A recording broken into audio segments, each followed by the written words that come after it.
Finally, when I read the news, it said he went to the Kirpak police station and got arrested. So he wanted to tell his workers that I am with you. That may be his view. Then finally, with little courage, I came back to the room. And later, it was found there are large-scale arrests all over. On 24th May, the strike was withdrawn. There are many people that strike is broken. Strike is gone. 17 lakh workers standing in one voice, under one single coordination committee, were striking despite there have been dismissal, despite there have been arrests, despite there has been harassment everywhere. The strike went on for 20 days.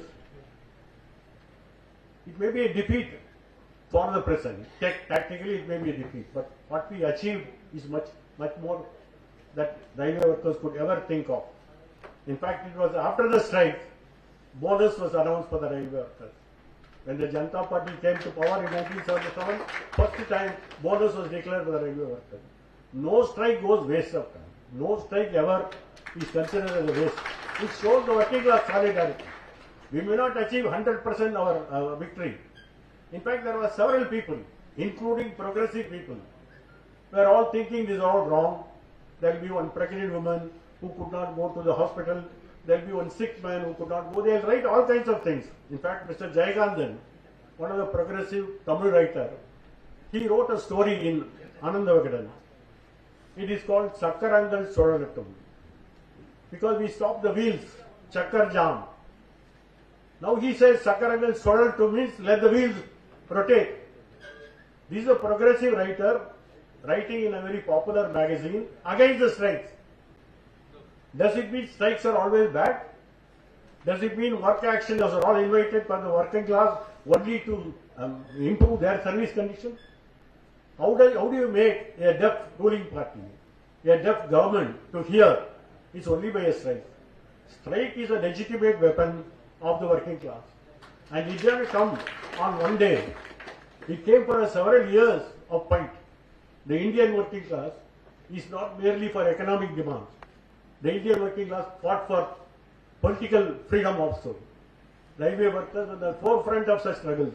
Whenever any political leader, whether it's Mahatma Gandhi or Pandit Nehru, anybody is arrested, the working class will go on strike. It is not their demand. It is not their economic demand. It's a political freedom of this country. Therefore, the Congress party supported the working class by saying, when we come to power, we will see to it that the working class will get a fair deal in this country. That is all. Even in 1963, Congress party passed a resolution in Avadi. The party railway station came when the conference, that's the place where the conference took place. And later they gave the area to TVS management. And the party station is a reminder where Avadi Congress was held. They passed a resolution, socialistic pattern of society we will create. All this is a Congress promise. Some of the labor laws are also brought in during this time. We know how the labor laws work and we will not go into details of the law. But one important thing is that after Congress party came to power, what really happened is more important. Congress party promised that the working class will have a due share of their own labor protective legislation. The working class right to protest will not be affected. The first case came from railway. There was a union leader. His name is Balakotaya. He was a leader in the Dakshin Railway. He was arrested under the Madras Maintenance of Protection Order. He was arrested and kept in jail in Madras Central Jail. Immediately, railway removed him from service. He challenged his removal. That was the first constitutional case for the labour side. There were other constitutional cases, but Balakotaya, when he went to the Supreme Court, finally from Madras High Court, Supreme Court, he argued that I am a railway union leader, I am entitled to be in the union, I am also entitled to lead the agitation of the workers. Very unfortunately, the Supreme Court in 1958, after 8 years of the Constitution, which guarantees right to form an association as a fundamental right, right of free expression as a fundamental right, they told Balakotaya, you cannot have it both ways. Either you are a railway worker or a railway union leader. Choose yourself. You can't be both. For the first time, shockingly, Supreme Court said that you cannot be in a union at the same time be a worker of the central government. Now this is the judgment which we got in 1958. It took another 4 years for the Supreme Court to say a government servant can also have fundamental right, a government servant can be in a union, a government servant can also protest for his own demands. Now this is 1962, the Supreme Court in the state of Bihar case, they said that the right of the working class to continue in employment and also to have their constitutional right exercised is also a guaranteed right. That is how the trend got changed. But you must understand one thing, that our leaders of the earlier days, whether in the British days or in the post-constitutional days, were only receiving raw deal. It is their sacrifice. It is their sacrifice which got us all this period. Many of you may not know who's Bharakotaya, but you must know one thing. It is the Supreme Court which told him, be a railway employee or be a union leader. You cannot have it both ways. Can you think of all these positions before? It did not take much time. Later in 1966, another railway union case, where Niranjan case, Supreme Court curiously said, any railway employee has no right to protest within the premises of the railways during the working hours, and they cannot be in the hold meetings in the railways. When the Supreme Court gave this judgment, did they ever realize the railway owns hundreds and hundreds of acres? There are quarters where railway employees are kept, where they cannot have meetings. Today, even now, the position is that you cannot hold meetings within the premises. Premises means in a small company there is a premises. Railways are huge. From Kanyakumari to Kashmir, there is railways everywhere. And there are so many acres of land unused. There are so many broad buildings that have been constructed. How does Supreme Court pass an order that the railway workers cannot protest within the premises? This is something which we have to seriously think of. When we talk about struggle, when we talk about our demand, we should also talk about our history, the history that we have crossed, the obstacles that we have faced. Now it is within this parameter, we should consider that where we are going. Today it did not stop with the railway workers. Today there is an increased attack. You remember our brother association, postal employees. Postal and railway always go together. There is a railway mail service. Now All India Postal Employees Association, one of the biggest association of the postal employees. There is also privatization, there is also courier service, there is also so many privatization in postal department, they are also fighting. Now All India Postal Employees Association, last month, the central government de-recognized them. It was a recognized association, one of the foremost association of the postal employees for class 3 and class 4 employees. Suddenly central government issued a notice that this association is de-recognized. What is the reason? Has any one of you read in the papers? The reason was they sent some 5,000 rupees to the farmers who were agitating in Delhi against the farm laws. You must know one thing, that working class has got no boundaries. I am an employer, you are a postal employee, you are a shipping employee, nothing like that. Railways, working class knows no boundaries. That is why Karl Marx said, working class of the world unite. You have nothing to lose except your chains. Now, when postal employees send some money to the fighting farmers in Delhi, that becomes the reason for de-recognizing them. Thus the central government knew that under the Trade Union Act, there are two types of funds. Section 15 talks about general fund. Section 16 talks about political fund. A trade union can have a fund and support any action they want. There is no prohibition at all. This law came during the British days, not during Modi days. In 1926, this law was made. You can have a political fund and support any candidate you want. That is the right that the working class had for the last 100 years. Now you tell them, you have sent money to farmers. Why? They are our brothers. Agriculture industry will go together. And the peasants and the workers of India will stand together to fight against all undemocratic policies. We may not be able to go there to their education. One of the best education that we had for all these years. What were they agitating? Certain farm laws were anti-workers, anti-peasant. anti-farmers, and therefore they were fighting. Parliament, when they brought a bill, there was no discussion. It was just passed in the last monsoon session. There was no discussion, simply it was passed because they have a brute majority in the Parliament. Opposition walked out, then they said, bill passed. But the bill could not pass with the farmers. The farmers of Punjab, the farmers of Haryana, farmers of Himachal Pradesh, they came in large numbers in their tractors and sat near Singur in Delhi. You must see them, how they are fighting. Not sit in an air-conditioned hall. They were sitting in the road, cooking for everybody, not for one or two people. Lakhs of people were sitting in the protest. Not only they were giving food. If you are staying there, your clothes are washed, your clothes are ironed. There is an ironing machine, there are ironing volunteers, there are washing volunteers, there are sabji preparation, there are women volunteers who are making cooking, and millions of chapatis are made every day. Rotis are made every day. One of the finest struggles that you can ever learn, that the working class made a situation where they could stay continuously in a street and live there and show the government we are protesting. First, the government said nothing doing. Then they said we must clear from the public pathway. They could not do all this because there were thousands of tractors who were there. There were sleeping beds, there were sleeping sheds. Everything was arranged there in that place. And finally, when the UP elections came, they said, we will concede your demand. And when they lost the UP election, they withdrew the bill. Why I am giving this as an example was, farmers had a farm act. Workers are having now code, industrial relation code, payment of wages code, code on wages, social security code. There are 4 codes. 29 labor laws have been reduced into 4 codes. In the name of simplification, they have reduced. How much discussion that took place in Parliament? Hardly there was any discussion.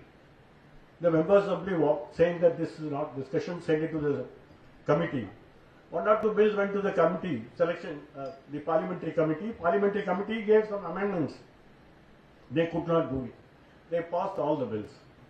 Now anytime central government can say, we will implement this code, then your Industrial Disputes Act will go, your Payment of Wages Act will go, your Payment of Bonus Act will go, there will be new laws. Already there are new laws.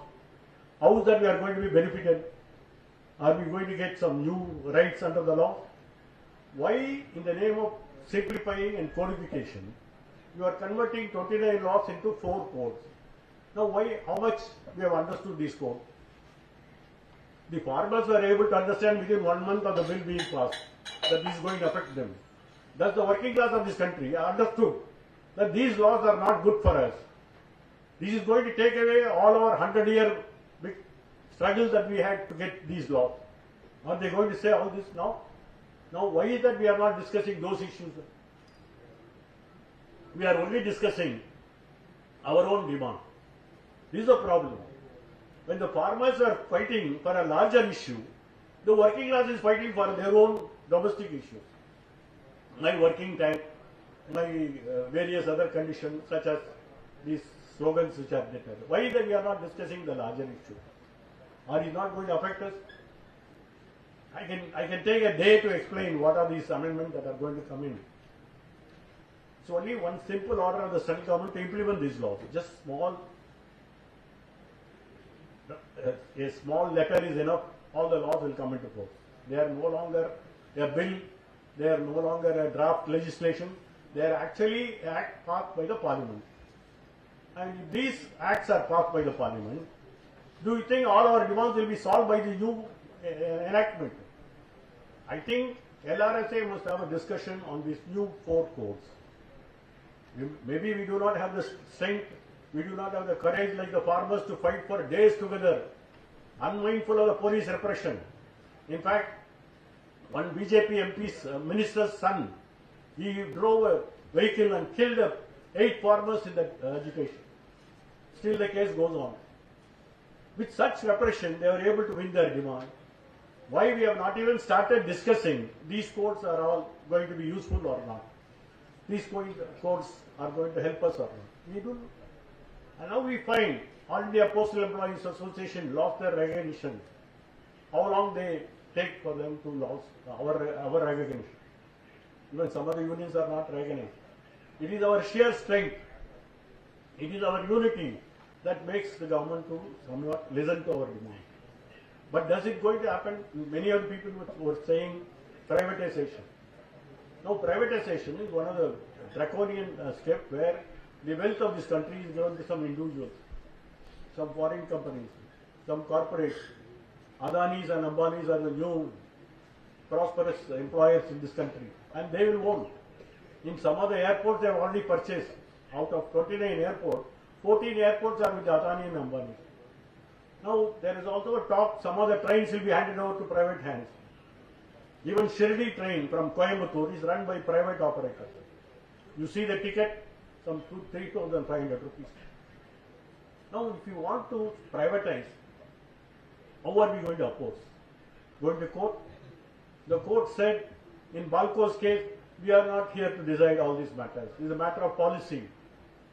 Somebody said in our constitution, we the people of India give ourselves this constitution to constitute this country into a sovereign, socialist, secular, democratic republic. What is the word of socialism? The judges are having no patience. They said socialism is a catchword. You may say socialism in the caption, but we are a capitalist country. And therefore, only capitalism will prevail. We will not interfere in any disinvestment. Public sectors will be sold to Adanis and Ambanis for a song. Banks will advance loan to these people without any return. There will be a sticky advance. Who is going to question all this? Why is that the working class only thinks about their demand and not the demand which has a direct bearing on their existence, which has a direct bearing on our life? Why is that we are not talking about LPG, liberalization, privatization, globalization? In fact, one judge wrote, we are happy there is a privatization. We go to airport, there are bars which are available. So judge wants to buy whiskey and rum, let him whiskey. But that is not privatization. In fact, I remember in Trivandrum, that international airport, they want to give it to Adani. But the left government led by Pinarayi Vijayan told, we will run the airport. If the central government doesn't want to run, we will run this airport. So they also said they made an application. Their application was rejected. No, we will only give it to Adani. They went to Supreme Court. Supreme Court said, you are too late. We are not going to consider this demand. Now the Adani will be running an airport of which 900 acres were given by the Kerala government on acquisition. No airport is run by central government without the land being given by the state government with a free of cost. Now how do they give the money, the wealth created by the state government to some private companies? Now this is something which the working class should start fighting for, a larger issue, that it is our wealth which can't go to private hands. We are not saying Dr. Ambedkar, who presided over the Constituent Assembly, who became the chairman of the drafting committee, in Article 38, he has said that the wealth of this country can never be in the hands of few. It has to be centralized, decentralized, it should go to the people.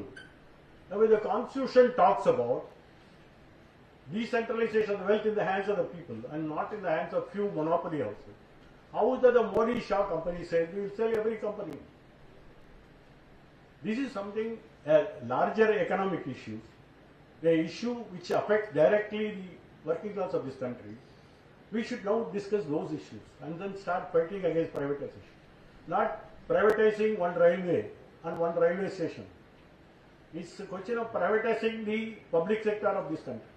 LIC, one of the biggest insurance company, nationalized in 1956 by Pandit Jawaharlal Nehru, which has grown from heights, from leaps and bounds, and now you say we will have privatization. We have seen in general insurance they brought in. There are 4 general insurance companies with 1 corporation. Now there are 29 private companies in the same field. The result is that your profit sharing will go down. I am not saying competition, there can't be any competition. You can improve. LIC has done great work. Nobody even accused of LIC being inefficient. Today they openly say we will sell the shares of LIC. Are we not directly linked with LIC employees? Are we not directly linked with the de-investment of the bank? In 1970, when 14 banks were nationalized, we were hailing Indira Gandhi. She got elected in 1971 election. 6 other banks are also nationalized. Now what is happening? There is a merger, there is a demerger, and there is a sale of these companies, these bank employees to private companies. The very purpose of nationalization get defeated now. Why there was nationalization? If you see the parliamentary debate in 1967-68, when the 24th Amendment was brought in to justify the nationalization, the idea was they collect money from the people and use it their own private company. The monopoly houses uses the public money to benefit their own private company. And therefore it was nationalized. Now, does the position change now? Maybe there are no Tatas and Birlas as heard in those days. Today we have Adanis and Ambanis. Is not the matter concerning us? Or not the bank employees going through the same process of disinvestment, privatization, workload increase, reduction of workforce, change of service condition? All that is going on in every sphere, whether it is the Reserve Bank or State Bank or any other nationalized bank. LIC, general insurance, mining companies, all these go through the same process. Therefore, you should understand our demand is not our demand alone. The demand is of the entire working classes. The public sector has to be saved. How it will be saved? How do you work for it? There are two methods are there. One is to fight. The other one is to select new leaders who will promise that such things will not happen. Who will promise that the Constitution of India will be fulfilled in any of the measures taken by the government. Unless it is done. I remember in 1970s, A.K. Padmanabhan was there, the railway catering cleaners, not even catering workers, railway catering cleaners, they will be cleaning the floor, they will be cleaning all this. That is privatized. So the railway started picking up on a very small, somebody who cleans the floor, and that is privatized. So we used to go and shout every day, don't privatize catering cleaners, please give them departmentalized. The catering workers were little bit departmentalized, but the catering cleaners were left to fend for themselves. This always happens. You take the banks, they will pick up on the office staff, office assistant, peon, attender, delivery person, security guard.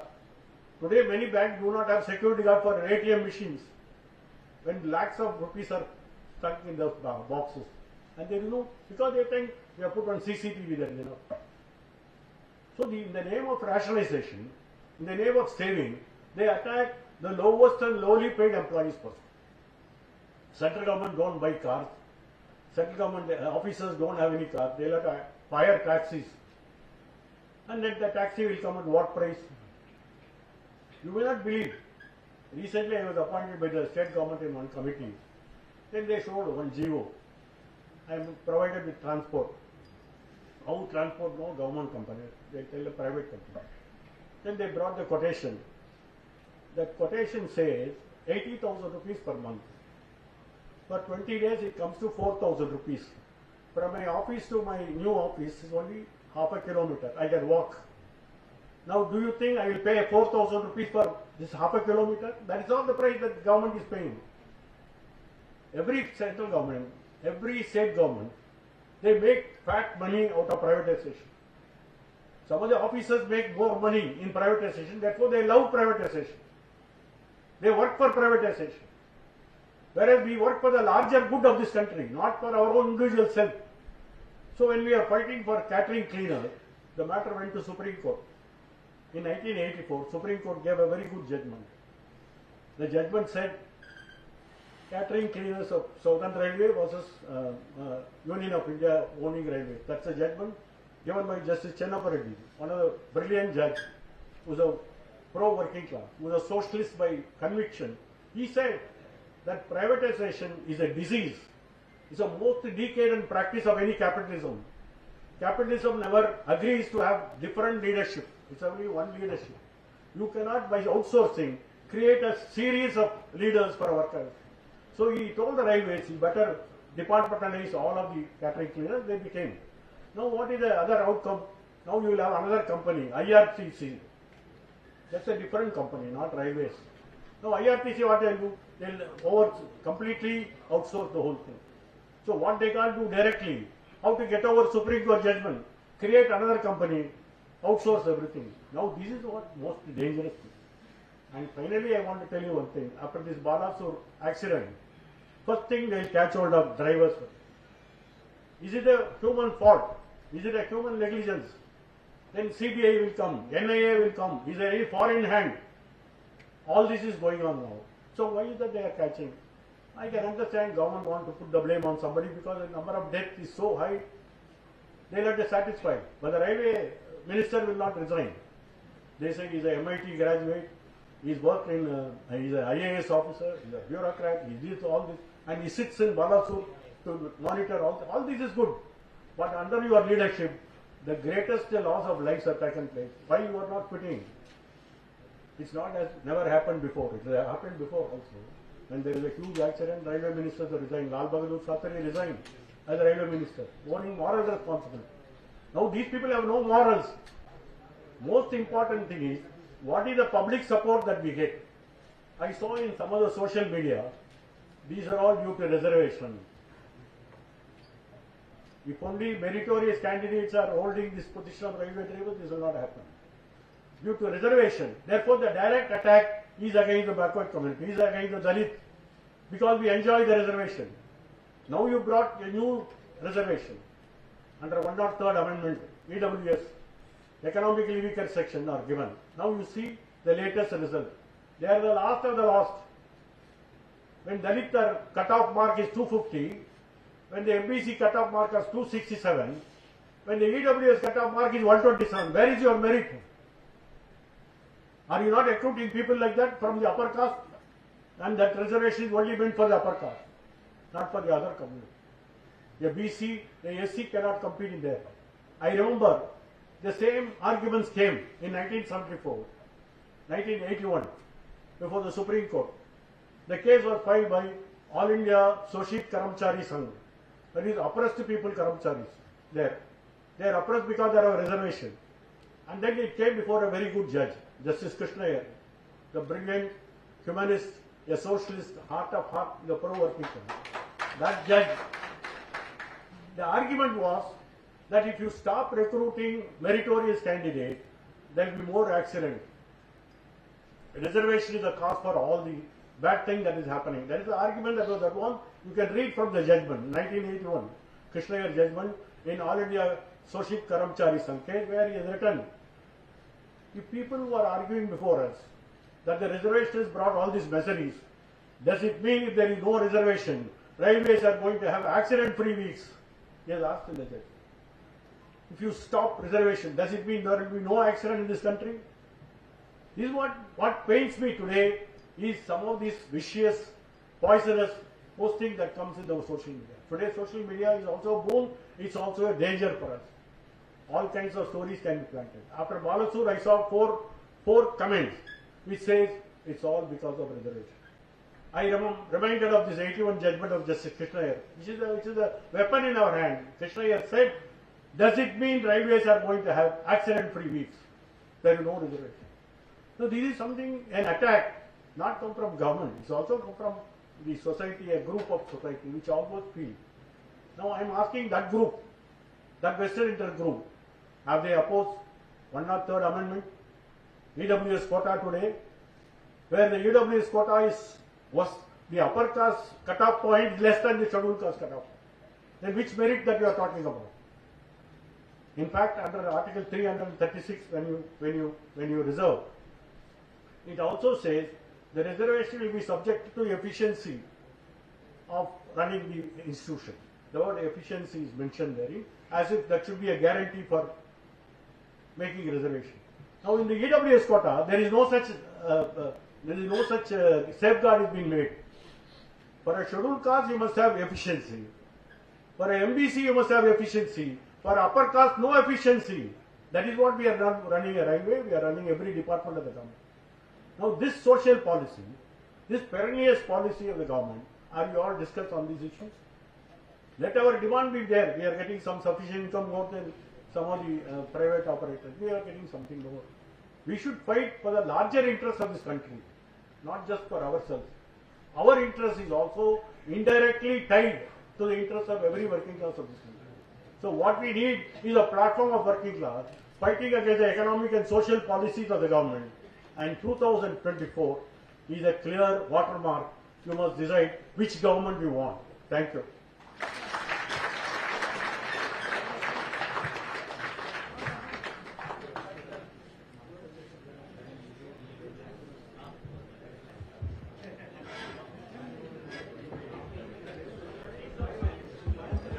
Hello.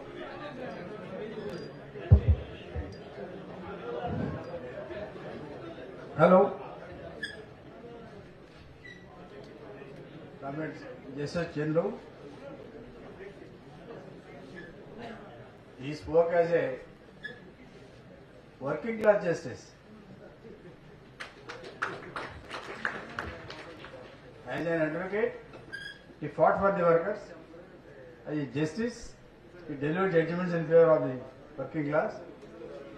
Even now, even after demitting his office, he is still working for the common cause of the common people and the working class. And he gave a very good lecture here. We are highly thankful on behalf of this gathering. Thank you very much, sir.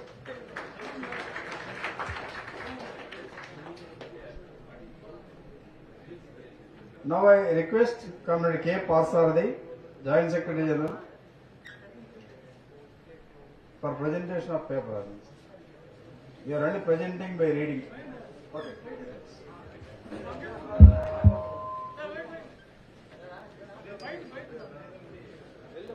Respected Presidium and distinguished guests,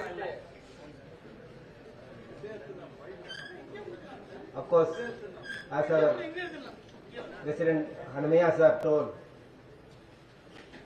safety is a very big subject. Even from micro level or macro level, everybody can have some views. But when we decided this title, Duty Rest Imbalance of Loco Pilots and Railway Safety, we have analyzed 3 recent accidents. Of course, the Orissa accident, Coromandel Express accident, was known to all by national media, but just 45 days earlier there was a goods train collision, and 23 days later also another collision. So near about within 3 months there were 3 collisions have taken place. So altogether ALRSA decided in all the 3 collisions, the main thing involved and are blamed by the railways is a human failure. In this situation only, ALRSA has decided, whenever the government is telling it is a human failure, they are finishing with all that blame. But why such a human face? So that